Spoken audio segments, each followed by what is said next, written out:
एक और बड़ा खुलासा हो गया है। यह बात पहले पता चल चुकी थी कि पाकिस्तान यूक्रेन का साथ दे रहा है और वो अपना बिजनेस वाला फायदा उठा रहा है। हर आदमी इस जंग में, हर देश इस जंग में अपना अपना फायदा देख रहा है। पैसे की तंगी पाकिस्तान को कितनी है सबको मालूम है। इसी वजह से गोला बारूद ट्रांसफर सप्लाई यूक्रेन कर रहा है पोलैंड और ब्रिटेन के रास्ते। ये बात पहले ही आ चुकी है सामने और यूक्रेन को भी हथियारों की जरूरत है। बड़ी रिपोर्ट आई है मेरे दोस्तों। अब हथियार और गोला बारूद की बात नहीं रह गई है। पाकिस्तान ने, बड़ी खबर है, बड़ी रिपोर्ट है, जर्मनी के रास्ते 10,000 रॉकेट 10,000 रॉकेट यूक्रेन को जर्मनी के रास्ते भेजे हैं। पहले भी डायरेक्ट नहीं भेजा था, अभी भी डायरेक्ट नहीं भेज रहा है। इंटरनेशनल कम्युनिटीज से अपने ताल्लुकात बेहतर भी कर रहा है। चुपके चुपके पाकिस्तान और अमेरिका के इशारे पर चल भी रही है शहबाज शरीफ की सरकार। ऐसे में पाकिस्तान अपना फायदा देख रहा है। एक तो हथियार के उसके दाम भी मिल रहे हैं, हथियार उसके बिक रहे हैं और वेस्ट कंट्रीज उससे खुश हो रही हैं। और तीसरी सबसे अहम बात है वो ये कि पाकिस्तान खुद ये बम, रॉकेट, हथियार, मिसाइल, यहां तक कि वो ड्रोन समेत फाइटर जेट भी चीन की मदद से अपने ही देश में बना रहा है। तो पाकिस्तान ऐसा वैसा नहीं है। पाकिस्तान बड़ी ही तेजी से हथियारों की बढ़ोतरी कर रहा है, इसीलिए पाकिस्तान को खतरे के रूप से भी देखा जाता है। ऐसे में यूक्रेन को भारी मात्रा में जो रॉकेट दिए हैं, ईरान जैसे नजरों में आया है वैसे ही नजरों में पाकिस्तान आया है। लेकिन दुनिया ईरान से चिढ़ रही है, लेकिन यहां पाकिस्तान पॉलिटिकल गेम खेल गया है। पाकिस्तान वेस्ट के देशों में हीरो बन रहा है। सलाम, नमस्ते, सत श्री अकाल। मैं हूं रजा और आप देख रहे हैं रजा ग्राफी का वॉर अपडेट। जिस अपडेट में मैं आपको यूक्रेन और रूस के बीच जो कुछ भी बड़ा हुआ है, जिस तरह की वारदात पिछले 24 घंटे के अंदर हुई है, वो सब आपको बताऊंगा। उधर दोस्तों स्लोवाकिया ने ऑफिशियली ऐलान किया है। स्लोवाकिया ने अपने सरकारी ऐलान में कहा है कि यूक्रेन ने ऑफिशियली हमसे फाइटर जेट की मांग कर दी है और अब हम MiG-29 को लेकर यूक्रेन से बातचीत कर सकते हैं। यानी MiG-29 यूक्रेन को देने तक के लिए भी स्लोवाकिया तैयार है। उधर ताजा सबूतों के आधार पर आपको बता रहा हूं, ये देखिए, पोलैंड के प्रेसिडेंट से प्रेसिडेंट ज़ेलेंस्की ने, यूक्रेन के प्रेसिडेंट ने मुलाकात करी है। यहां फिर से दोनों के बीच काफी गहनता और गहरी बात हुई है। पोलैंड पहले से ही यूक्रेन के साथ है और हाल में ही रमजान कादिरोव ने सीधा सीधा कह दिया है यूक्रेन के बाद हम पोलैंड पर हमला करेंगे। अब आपको बड़ी जानकारी दे दूं कि रशिया ने सिर्फ अपने हमले नहीं बढ़ाए हैं, अब यूक्रेन की सेना भी अपने इलाकों को आजाद कराने के लिए कंटिन्यू ड्रोन इस्तेमाल कर रही है। वहीं रूस ने एक ही दिन में 71 मिसाइल एक ही इलाके पर दागी, जिसमें से 60 से 61 मिसाइलें यूक्रेन ने रोक दी। इतनी भारी तादाद में यूक्रेन ने रशिया की मिसाइल और रॉकेटें रोक तो दिए, लेकिन उसके बाद बयान जारी किया। बयान में यूक्रेन ने बताया रोमानिया और मोल्डोवा के ऊपर से मिसाइलें, 2 मिसाइलें गुजरी हैं। दूसरी तरफ मोल्डोवा भड़क गया है। मोल्डोवा के ऊपर से रूस की एक मिसाइल यूक्रेन में जाकर गिरी है। तो मोल्डोवा ने रूस के एम्बेसडर को समन कर लिया कि हमारे एयर स्पेस से, हमारे ऊपर से अब मिसाइलें जाएंगी यूक्रेन। ऐसा कैसे भाई साहब? अब देखिए, पोलैंड पहले से किलसा हुआ है, मोल्डोवा भी अब भड़क गया है। ये जंग काफी फैल रही है दोस्तों। यूक्रेन ने बहुत शोर मचाया, लेकिन रोमानिया ने क्लियर किया कि हमारे स्पेस में से, तो भैया हमारे एयर स्पेस में से कोई मिसाइल रूस की नहीं गुजरी है। तो यूक्रेन की ये बात जो है हवाई है। अब मैं वो भी दिखा देता हूं मंजर, जब लगभग 61 मिसाइलें रूस ने दागी थी, उनमें से कुछ मिसाइलें समुद्र से दागी हैं। ये देखिए,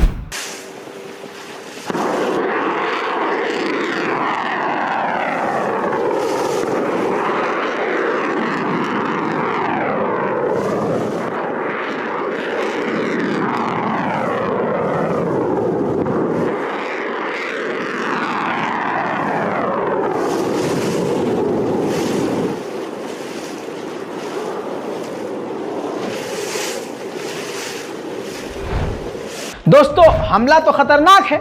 अब ऐसा हो ही नहीं सकता कि इतने बड़े हमले में यूक्रेन का कोई नुकसान ना हो।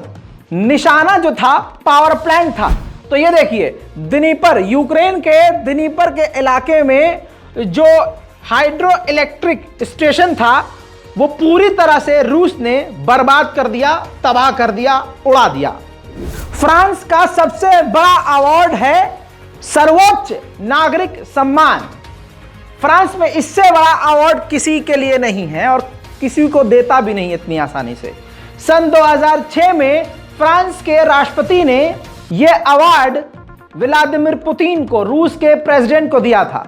लेकिन इस बार जब जंग के दौरान जब यूक्रेन के प्रेसिडेंट ज़ेलेंस्की फ्रांस पहुंचे तो वही अवार्ड फ्रांस के राष्ट्रपति ने यूक्रेन के राष्ट्रपति ज़ेलेंस्की को दिया और साथ में यह भी कह दिया कि जब भी हमें मौका मिलेगा हम वो अवार्ड जो 2006 में हमने फ्रांस ने पुतिन को दिया था वो अवार्ड उनसे हम वापस लेंगे। यूक्रेन की सेना ट्रेनिंग लेकर जब से आई है रूस पर भारी पड़ रही है। रशियन क्रूज मिसाइल तक को भी यूक्रेन की सेना रोक दे रही है।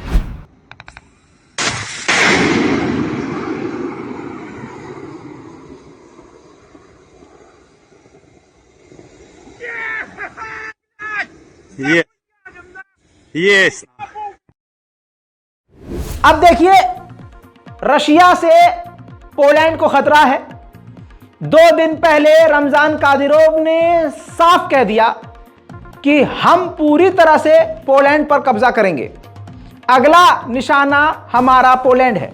इन सभी के बाद पोलैंड आज भी 10% अपना फ्यूल, ईंधन, गैस रूस से ले रहा है। आज भी ये चीज़ें समझ में आने वाली नहीं है। बस इतना समझिए कि रशिया में दम तो है, क्योंकि रशिया के पास गैस, तेल, ईंधन सब कुछ है। लेकिन पोलैंड की अगर बात करें तो पोलैंड ने बेलारूस से लगे अपने सारे बॉर्डर्स को पूरी तरह से बंद कर दिया है। सारे रास्ते बंद, सारे रिश्ते खत्म। उधर रूस के नए सैनिक जो कल तक आम नागरिक थे अभी भी जोरदार जबरदस्त ट्रेनिंग लेने में व्यस्त हैं।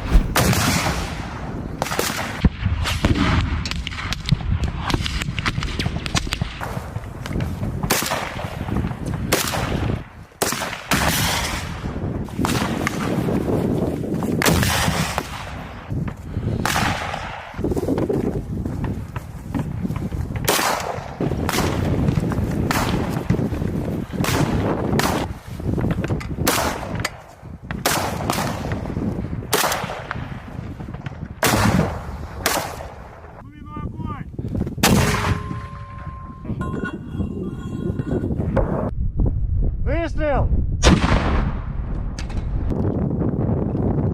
Выстрел!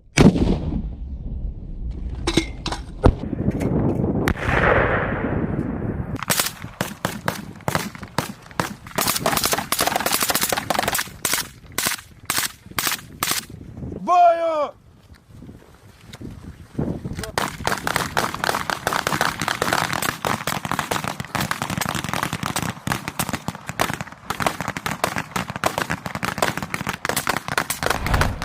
रिपोर्ट के अनुसार रूस को अभी भी डर है वेस्टर्न हथियारों से यूक्रेन रूस के बिल्कुल अंदर तक घुसकर हमला कर सकता है। अब सारी दुनिया एक तरफ हो गई है, रशिया एक तरफ अकेला सा पड़ गया है। 35 देश जिसमें जर्मनी, अमेरिका, फ्रांस, ब्रिटेन सभी हैं, 35 देशों ने ग्रुप स्टेटमेंट दिया है और कहा है कि सन 2024 यानी अगले साल जो ओलंपिक्स होंगे उसमें रशिया को हिस्सा नहीं लेने देना है। मतलब रूस का पूरी तरह से बाइकआउट करना है। अमेरिका भी सहमा सहमा सा जिंदा है भाई साहब, जिंदा है कि मुर्दा, आप ही फैसला कर लीजिए। कभी चीन के गुब्बारे से डरता है तो अब नई चीज से डरा है। एक बयान में अमेरिका का है कि अलास्का के हवाई इलाके में कुछ उड़ता हुआ एलिमेंट हमने देखा जिसे हमने फाइटर जेट से मार गिराया। कुछ उड़ता हुआ भी देखा ससुरों ने और कुछ मार के भी गिरा दिया और इनको पता भी नहीं है कि वो था क्या, और उन्होंने मार के गिरा भी दिया, उसके बाद भी नहीं पता कि ये है क्या चीज। खैर, खबर थी तो आपको बता दिया। जहां वेस्ट के देश सोच रहे हैं कि हम यूक्रेन को फाइटर जेट देंगे, उधर जर्मनी ने जो सबसे ज्यादा हथियार अभी तक यूक्रेन को देने के लिए बिजी था कि बस दे दो दे दो दे दो, हम दे रहे हैं, जर्मनी ने तीसरी बार सीधा सीधा मना किया है कि हम कोई भी फाइटर जेट और सबमरीन यूक्रेन को नहीं देंगे। लगातार तीसरे दिन मना किया है। अब रूस ने सुखोई 35 और सुखोई 25 से यानी 25 से यूक्रेन के कई इलाकों पर, ठिकानों पर बड़े हमले किए हैं दोस्तों।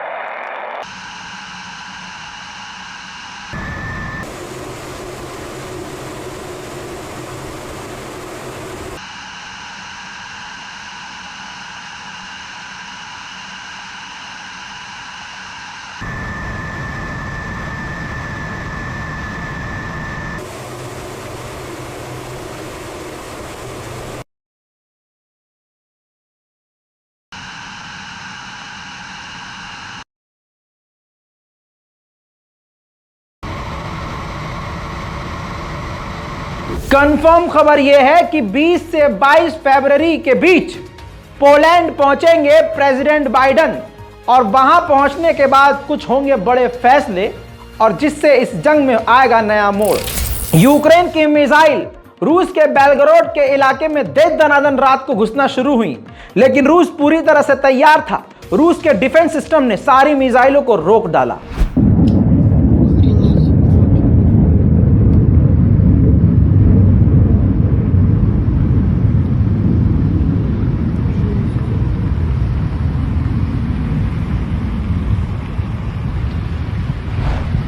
उधर यूक्रेन ने 3 दिन पहले कहा था कि ईरान के सुसाइड ड्रोन रशिया को मिल गए हैं। इस पर किसी ने कोई प्रतिक्रिया नहीं दी थी, लेकिन रात के अंधेरे में एक वीडियो रिकॉर्ड हुआ है जिसमें सुसाइड ड्रोन की आवाज आ रही है, जिससे यूक्रेन ये दावा कर रहा है कि ये अब रात के अंधेरे में ईरान के ड्रोन का इस्तेमाल कर रहा है रशिया। आप भी सुनिए।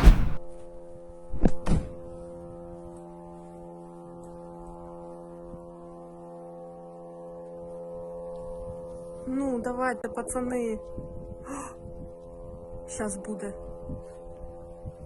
Сейчас буде. Воно світиться, сейчас буде. Ёб твою мать. Летить. Де? Воно, диви, сейчас буде. Блядь, твою мать.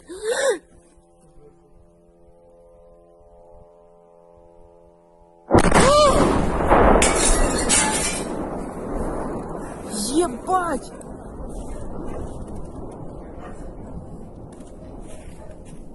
Ёб твою мать! दोस्तों, यह जंग रुकने का नाम नहीं ले रही है और बेहद खतरनाक तरीके से दिन प्रतिदिन आगे बढ़ रही है। तो मेरी आप लोगों से गुजारिश है, दुआ कीजिए कि दुनिया में शांति अमन आए। दुआ कीजिए, क्योंकि देखिए, वो किसी भी मजहब के हों, चाहे रूस के हों चाहे यूक्रेन के हों, हैं तो इंसान ही।